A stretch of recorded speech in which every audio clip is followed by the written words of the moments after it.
¡Policía armada! ¿Qué está pasando? ¡Todos al suelo! ¡Pongan las manos donde pueda verlas! Oiga, ahí está mi hija. Cometen un grave error. ¡Solo es un niño! And Philip, you're also reteaming with Steven, but and you're also using this technique, this single shot technique that is simply impressive in this show. I want to know from your perspective, what do you think it brings?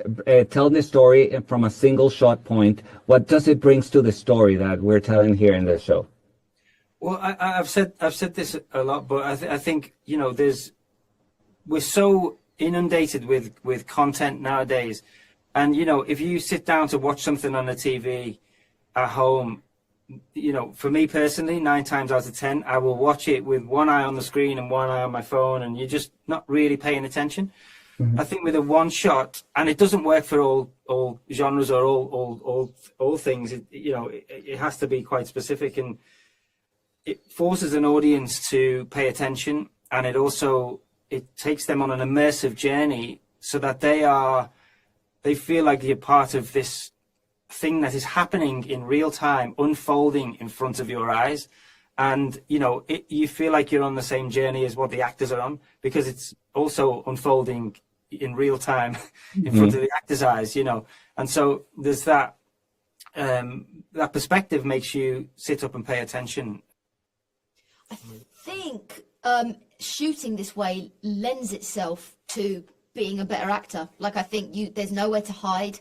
And actually, we all strive for that. We all really kind of chase this thing of, oh, I was really in that. Like, people tend to say that when they're really feeling it. They're like, oh, I just kind of lost myself. And you are forced to lose yourself when you shoot this way. And so actually, it was nerve-wracking at first and quite intimidating, but once you got into the swing of it, and we rehearsed for longer than we shot, so by the time it came to shooting, I can only speak for me and Owen in our rep, but we were so desperate to get going because we were like, let's do this. Like, you're there, you're ready. ¿Entiendes? ¿Qué no entiendo?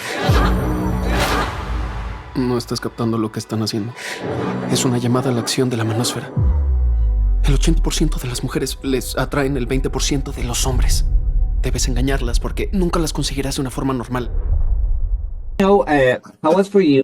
Yeah, I want to know how was for you finding the balance for your character of being a professional detective, but also being personally involved because of being a parent of a teenager that actually goes to the same school.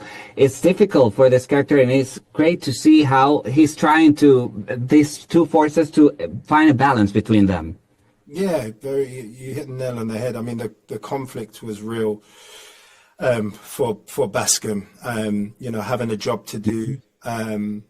You're meant to, as a police officer, you're meant to be against all of this violence or whatever. And he is, he wants to find justice for this young girl and her family.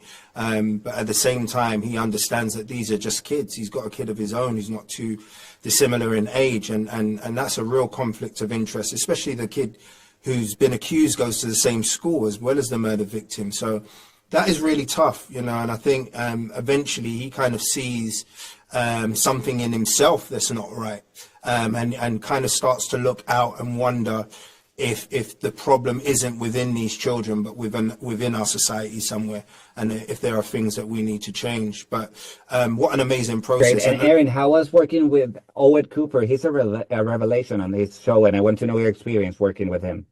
It was one of the best experiences I've had, hands down. Like, his age never came or will come into anything he'll ever do. Like, he just is supposed to do this. And from day one, he was a professional, and he inspired me. I was able to just completely be there with him. It would be different every time, which is an actor's dream. Like, he was completely, he held his own, and he held me and I held him, and this whole tennis match was completely even. Like, I never felt like I was pulling him through in any way. He was so alive, and he took direction so well. Like, he would change things like in the most like specific but subtle way. Like, you couldn't help but just look at him in awe and just be grateful to be learning from him.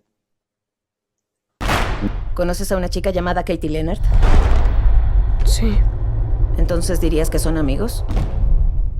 Entonces ella es quien murió. ¿Por qué preguntas eso?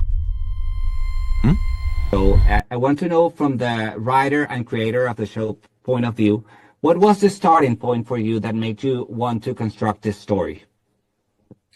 I read an incident in the paper a while ago about a young boy who stabbed a young girl to death. And then a good few months later, there was another story on the news, on television, about a young boy who stabbed a young girl to death. And it was at a different end of the country. So these were the two polar opposite ends of our country. And if I'm honest with you, it really hurt my heart. Do you know what I mean? It broke my heart. And I just thought, what kind of a society are we living in today where this kind of thing is happening? And it's kind of, you know, it's a regular occurrence. What's going on? Where's this kind of whole movement come from where young boys are stabbing young girls to death? And they are young boys. Do you know what I mean? What's happened within the relationships and what's happened with their upbringing and their environment to make this happen. So it was something that I really wanted to look at. And, you know, the one and only Jack Thorne, who's a wonderful writer, Jack helped me kind of pluck the idea from my head. I had an idea of the 4 episodes and you know, we created this project and we created this story about a young boy who, it's not a whodunit, but it's more of a why he did what he did. Do you know what I mean? Yes, and I love that approach to the show. It's not about who did it, it's why he did it. And that brings me to Owen. Owen, congratulations, your performance is incredible. And I know this is one of your first experiences. And I want to know for you, what was the most challenging part of it? Because aside from the themes that this show has, you have the unique style that it has for telling the story with a single shot. So how challenging was that for you to rehearse all the scenes and build your character for this shoot? Obviously the depth of Jamie's character was the challenging part, and the his thoughts and feelings that he'd think through his head. But the one shot, I didn't really know any better than doing the one shot because it was my first, so I didn't really think about that being challenging. It was more the depth of how serious and how what's the word, like how intense his thinking was. Yeah. Intense. And this is alien to him, do you know what I mean? He's polar opposites from this particular character, miles away.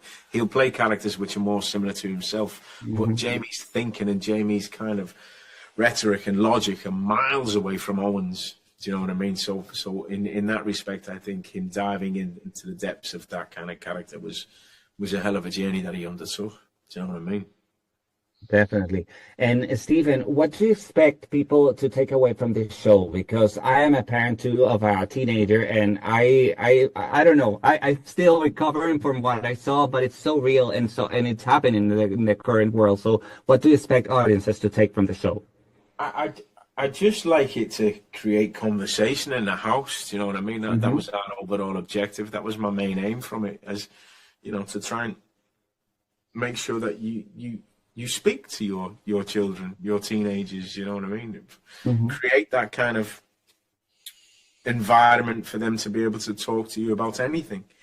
Do you know what I mean? And make sure that you're aware of what they're up to and what they're looking at and what kind of influences they have around them. But primarily it was for my main aim, and the main objective of this piece was to create conversation.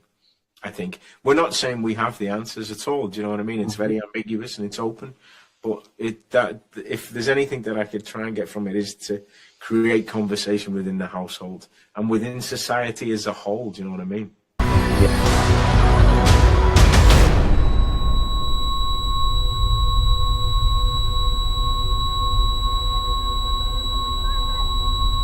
¡No controlas lo que yo! ¡Mírame! Es extraño lo que tu cerebro te dice que hagas cuando eres niño.